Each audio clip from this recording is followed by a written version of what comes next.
എന്താ ഇത്? ഇവിടെ പിരിവെടുക്കാണോ? ഇത് പിരിവല്ല സുഹൃത്തെ, ഞാൻ ലോൺ എടുക്കുകയാണ്. ലോണോ? ഇതെന്താ ബാങ്കോ ലോൺ എടുക്കാൻ? എന്നെ സംബന്ധിച്ചിടത്തോളം ഇത് ഒരു ബാങ്കാണ്. എന്റെ ഈ കാശ് കിട്ടുമ്പോ ഞാൻ പലിശ സഹിതം ഇതിനകത്ത് കൊണ്ടുവന്ന് ഇടും. നേരാണോ തോണിച്ച? പിന്നെ ഞാനിപ്പൊ എടുത്തതല്ലേ കണ്ടുള്ളൂ. ഞാൻ കൊണ്ടുവന്ന് ഇടുന്നത് കണ്ടിട്ടുണ്ടോ? ഇല്ല, കാണില്ല. കാരണം നിങ്ങൾ ആരും നല്ലത് കാണില്ല, ഒരുത്തന്റെ തെറ്റുകൾ മാത്രമേ കാണൂ. സുഹൃത്തെ, ഇത് ശരിയല്ല. നിങ്ങൾക്കറിയാമോ ഇതിനെപ്പറ്റി ടോൾസ്റ്റോയ് എന്താണ് പറഞ്ഞിട്ടുള്ളതെന്ന്? I wonders with countries see right and wrong, oh man. It is a wrong and right and right and wrong. Your eyes dust and you dust others ice.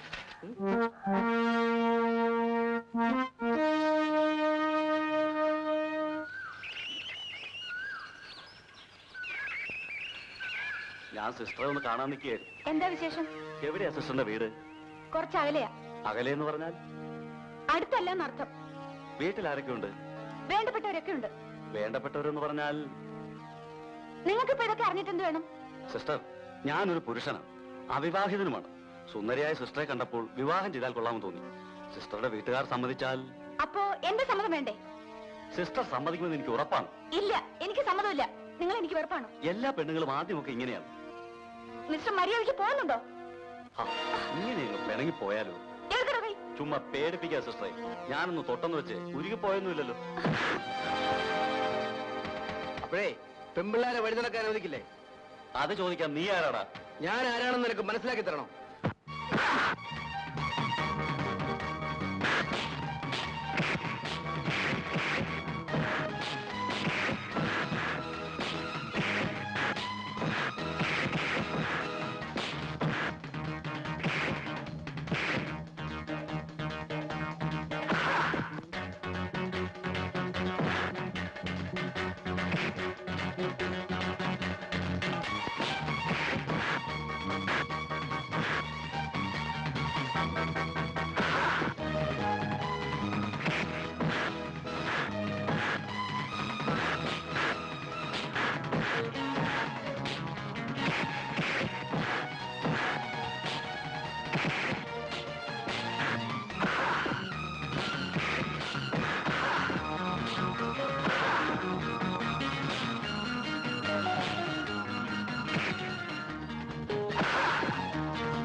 സാറേ, പോലീസ് സാറേ, ഭാവിയുടെ ബാസുരം LIC.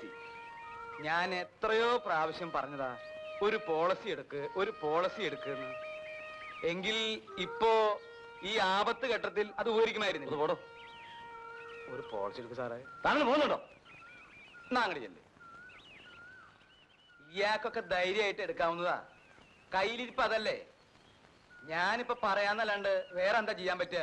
പോലീസുകാരനുമായിട്ട് വഴക്കുണ്ടാക്കിയത് ശരിയായില്ലെങ്കിലും കാര്യങ്ങളൊക്കെ നേർവഴിക്ക് കൊണ്ടുവരാൻ അത് സഹായിച്ചു എന്നാ എന്റെ അഭിപ്രായം. സാറാമ്മയ്ക്ക് എന്ത് തോന്നുന്നു?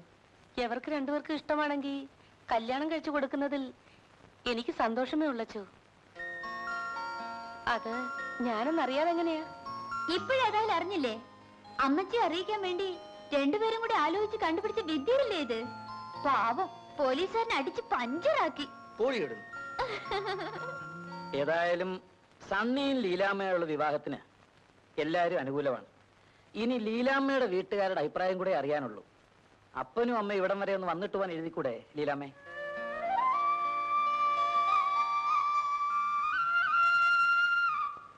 ബുദ്ധിമുട്ടാണെങ്കിൽ ഞാൻ എഴുതാം, അഡ്രസ് തന്നാ മതി. അത് വേണ്ടച്ചു. ലീലാമ്മയുടെ അഡ്രസ് വാങ്ങിച്ച് ഞാൻ തന്നെ എഴുതാം. ശരി.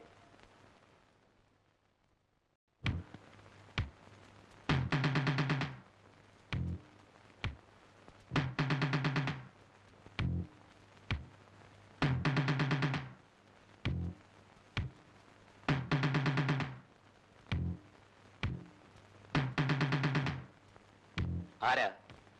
എന്തു വേണം? ഞങ്ങൾ സെയിൽ ടാക്സ് ഉദ്യോഗസ്ഥന്മാരാ. നിങ്ങളുടെ ചില ഫയലുകൾ പരിശോധിക്കാനുണ്ട്. ആവശ്യമില്ലാതെ ഞങ്ങൾ വരാറില്ല എന്നറിയില്ലേ? ആ ഫയൽ എടുക്കരുത്, അവിടെ വയ്ക്കൂ.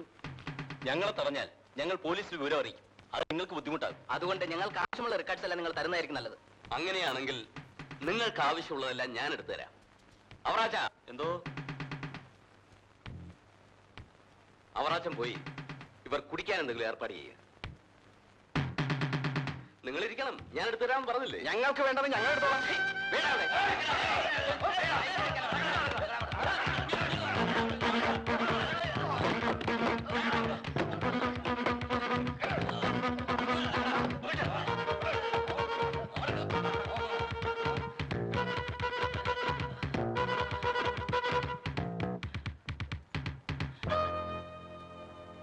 നിനക്കൊക്കെ എന്റെ ഫയൽ പരിശോധിക്കണം അല്ലടാ? ഇതിനകത്ത് കിടന്ന് പരിശോധിക്ക്. ദൈവം ഇറങ്ങി വന്നാൽ പോലും നിനക്കൊന്നും രക്ഷപ്പെടാനാവില്ല. പച്ചവെള്ളം പോലും കൊടുത്തു പോരുത്. അറിയാം.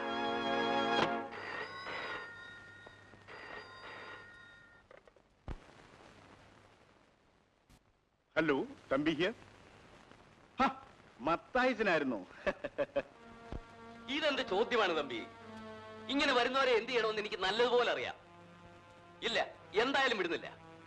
അവന്മാർ അതിന്റെ അകത്ത് തന്നെ കിടക്കട്ടെ. എന്താണ് സംഭവിക്കുന്നതെന്ന് അറിയാമല്ലോ. കുടിക്കാൻ പച്ച വെള്ളം പോലും കൊടുക്കില്ല. മത്തായിയുടെ ഫയല് പരിശോധിക്കാൻ വന്നിരിക്കുന്നു. റാസ്കൽസ്. നമ്മളെ ഇവിടെ ഇട്ട് കൊന്നുകളഞ്ഞാൽ എങ്ങനെ വെളിയിലറിയും? അടുത്തുള്ള പോലീസ് സ്റ്റേഷനിൽ നേരത്തെ അറിയിച്ചിട്ട് പോന്നാ മതിയായിരുന്നു. അത് വിശ്വസിക്കാൻ പറ്റില്ല. നമ്മൾ ഇവിടെ എത്തുന്നതിന് മുമ്പ് പോലീസ് വിവരം അറിയിച്ചാലോ? എങ്ങനെയെങ്കിലും വെളിയിൽ നിന്ന് ഈ വിവരം അറിയിച്ചേ പറ്റൂ. ഇല്ലെങ്കിൽ പട്ടിണിക്കിട്ട് തന്നെ നമ്മളെ കൊന്നുകളയും. മണി 2 രാവിലെ 9 മണിക്ക് പിടിച്ചിട്ടാ അവറ്റകളെ. അതിനകത്ത് കിടന്ന് ചത്തുപോത്തേ ഉള്ളൂ. അതിന് നമുക്കെന്താ? ആ മുതലാളി നോക്കിക്കോളൂ ഒഴുക്കി.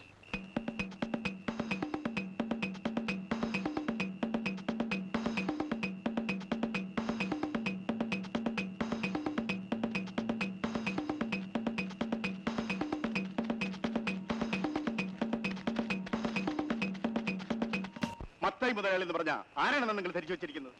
അദ്ദേഹത്തിന്റെ വീട്ടിൽ ഒരു പരിശോധനയ്ക്ക് പോകാൻ നിങ്ങൾക്ക് എങ്ങനെ ധൈര്യം വന്നു മിസ്റ്റർ? അദ്ദേഹത്തിന്റെ സ്വാധീന ശക്തി നിങ്ങൾക്കറിയാം. ഇതൊന്നും ഞങ്ങളുടെ ഡ്യൂട്ടിയെ ബാധിക്കുന്ന കാര്യമല്ല. ഈ വക കാര്യങ്ങളൊക്കെ നിങ്ങൾക്ക് ഞാൻ തരണോ? എന്നിട്ടിപ്പോൾ ഡ്യൂട്ടി നിർവഹിക്കാൻ പോയിട്ട് എങ്ങനെ ഇരിക്കുന്നു? പരിശോധനയ്ക്ക് വരുന്നതിന് മുമ്പ് ഞങ്ങളെ കൂടെ അറിയിച്ചിരുന്നെങ്കിൽ ഈ വക ബുദ്ധിമുട്ടുകളൊക്കെ ഉണ്ടാകുമായിരുന്നോ? അതൊക്കെ നമുക്ക് പിന്നീട് സംസാരിക്കാം. ഞാൻ പ്രാണൻ പണയം വെച്ച് വെളിയിൽ ചാടി പോന്നിരിക്കുകയാണ്. മറ്റുള്ളവരെ ഉടനെ അവിടെ നിന്ന് രക്ഷപ്പെടുത്തിയില്ലെങ്കിൽ പിന്നെ കൊണ്ടുവരേണ്ടി വരുന്നത് അവരുടെ ശവശരീരമായിരിക്കും. അനാവശ്യം പറയരുത്. മഹാനായ ഒരു മനുഷ്യനെ കുറിച്ച് വേണ്ടാത്തതൊക്കെ പറയുന്നത് കേട്ടു നിൽക്കാൻ ബുദ്ധിമുട്ടുണ്ട്. അവിടെ മുറിയിൽ അടച്ചിട്ടിരിക്കുന്ന ഉദ്യോഗസ്ഥന്മാരെ രക്ഷിക്കാൻ നിങ്ങൾക്ക് എന്തെങ്കിലും ചെയ്യാൻ കഴിയുമോ? ഈ രാത്രിയിൽ ഒന്നും ചെയ്യാൻ പറ്റില്ല. നേരം വെളുത്തിട്ട് എന്ത് ചെയ്യണമെന്ന് ഞാൻ തീരുമാനിച്ചോളാം. നിങ്ങൾ പോണം. ഓൾറൈറ്റ്. ഹലോ, DSP അല്ലേ? ഞാൻ മനോഹാരിത പത്രത്തിന്റെ chief editor James Mathew. Sale ടാക്സിലെ ഉദ്യോഗസ്ഥന്മാർ മത്തായി മുതലാളിയുടെ വീട് പരിശോധിക്കാൻ ചെന്നു. അവരെ ക്രൂരമായി മർദ്ദിച്ച് ഒരു മുറിയിൽ അടച്ചിട്ടിരിക്കുകയാണ്. വെള്ളം പോലും കൊടുത്തിട്ടില്ല. അവരെ അവിടെ നിന്ന് രക്ഷിച്ച് വെളിയിൽ കൊണ്ടുവരാൻ വേണ്ട ഉടനെ ചെയ്യണം. എന്തിനാ ഇപ്പൊ അവർ വിടുന്നത്? എന്താ കാര്യം? എന്താ അത് പറ. DYSP അദ്ദേഹം ഇപ്പൊ വിളിച്ചിരുന്നു. ഉണ്ടായതൊന്നും സാരമില്ല, നമുക്ക് സമാധാനം ഉണ്ടാക്കാം. ഇനി അവരവിടെ അടച്ചുപൂട്ടിയിടുന്നത് ശരിയല്ല. ഉടനെ തുറന്നു വിട്ടേക്ക്. അതൊന്നും സാരമില്ല, പൊയ്ക്കോട്ടെ. വിട്ടുകള. അറിയാതെ വന്ന് കയറിയതല്ലേ,